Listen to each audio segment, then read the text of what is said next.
ಇನ್ನು ಬಿಜೆಪಿಯ ಹೋರಾಟದ ವಿಚಾರಕ್ಕೆ ಸಂಬಂಧಪಟ್ಟಂತೆ ಡಿಸಿಎಂ ಡಿಕೆ ಶಿವಕುಮಾರ್ ತಿರುಗೇಟನ್ನು ಕೊಟ್ಟಿದ್ದಾರೆ.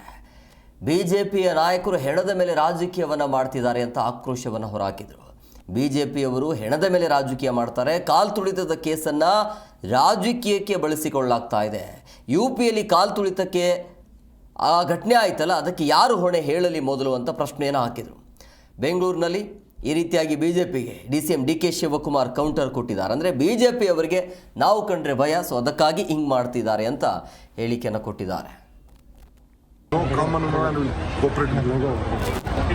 ಯಾವ ಸಾಮಾಜಿಕ ಕಾರ್ಯಕರ್ತರು ಯಾರು ಕೂಡ ಅವ್ರಿಗೆ ಸಹಕಾರ ಕೊಡೋದಿಲ್ಲ. ಎಲ್ಲರಿಗೂ ಕೂಡ ಗೊತ್ತಿದೆ ಸರ್ಕಾರ ಏನಾಗಬೇಕು, ಏನು ಕ್ರಮ ಕೈಗೊಳ್ಳಬೇಕು, ಯಾರು ಅದಕ್ಕೆ ಶಿಕ್ಷೆ ಕೊಡಬೇಕು, ಆ ಕೆಲಸ ಕೂಡ ಎಲ್ಲ ಮಾಡಿದೆ.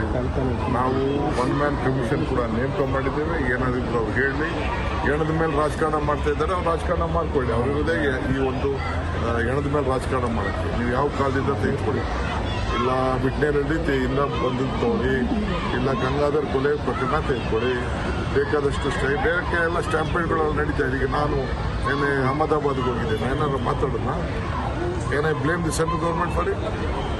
ನಾನೇನೋ ಕೇಂದ್ರ ಸರ್ಕಾರ ಹೇಳಿದ್ನ ಇಲ್ಲ, ನಾನು ಇದಕ್ಕೇನು ಹೇಳ್ತೀರಿ ನೀವು? ಬೇರೆ ಬೇರೆ ಎಲ್ಲ ನಡೆದಂಥ ಯುಪಿಲಿರ್ಬೋದು, ರೈಲ್ವೆ ಸ್ಟೇಷನ್ಗಳಿರ್ಬೋದು, ಬೇರೆ ಕಡೆ ದೇವಸ್ಥಾನದಲ್ಲಿ, ಅಲ್ಲಿ ಯಾವುದೋ ಒಂದು ದೇವಸ್ಥಾನ ಧಾರ್ಮಿಕವಾದಂಥ ಯುಪಿಲಿ ಸುಮಾರು 100 ಜನ ಸತ್ತೋಗ್ಬಿಟ್ಟಲ್ಲ, ಅದಕ್ಕೆಲ್ಲ ಯಾರು ಅದಕ್ಕೆ ಹೊಣೆ?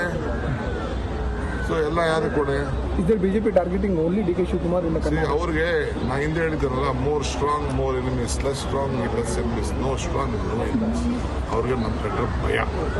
ಆ ಭಯಕ್ಕೆ ಪಾಪ ಏನೇನೋ ಅಂತ ಮಾಡ್ತಿದ್ದಾರೆ. ತಲೆ ಕೆಡಿಸ್ಕೋಬೇಡಿ, ನೀವು ನನ್ನ ಜೊತೆ ಇರಿ. 28ಕ್ಕೆ ತಿರ್ಗಾ ವಿಧಾನಸೌಧದಲ್ಲಿ ಪ್ರಮಾಣ ವಚನ ನೋ ಕಾಮನ್ ಮ್ಯಾನ್ ಕೋಪರೇಟ್. ಯಾವ ಸಾಮಾಜಿಕ ಕಾರ್ಯ